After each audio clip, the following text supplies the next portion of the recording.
Drought conditions are easing in part of Minnesota, and that means some of you won't have to worry about when or how you water your lawns. Take a look at this week's map from the U.S. Drought Monitor, and you can see a good chunk of this. Minnesota, and that means some of you won't have to worry about when or how you water your lawns. Take a look at this week's map from the U.S. Drought Monitor, and you can see a good chunk of the state, the northern part especially, covered in red.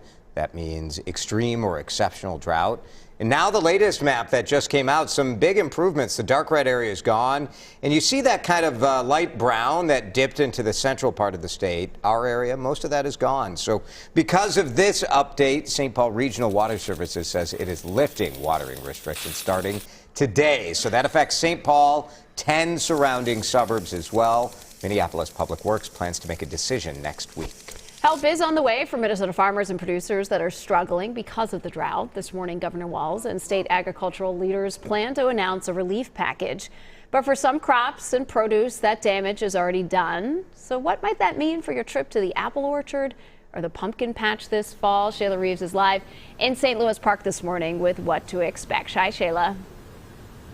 Hi, good morning to you, Heather. When you shop for apples, they might be a little bit smaller this year. Not necessarily smaller in a way that you would notice, but they still will be tasty to eat. That's according to Mel Napton. He's the owner of Napton's Farm and Orchard. He says, despite the drought conditions, the heavy soil, heavy clay still picked up enough moisture.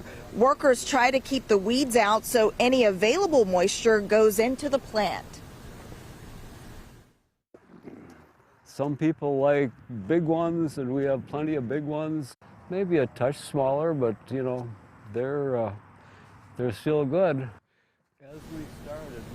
So Napton says that the condition of the soil really impacts the yield. He has heavier soil, more clay, so the roots go down a little bit lower, and so they're able to pick up a little bit more of the moisture. Those areas that have the sandier soil, they may have had a little bit of a more difficult time getting those crops to grow with the drought conditions. Coming up here in the next half hour, we'll talk a little bit more about what you can expect when it comes to pumpkins if you're going to be heading to pick out your pumpkin this weekend. Heather? All right, interesting. So unique to each farm there. All right, Shayla Reaves live for us in St. Louis Park this morning. Thank you.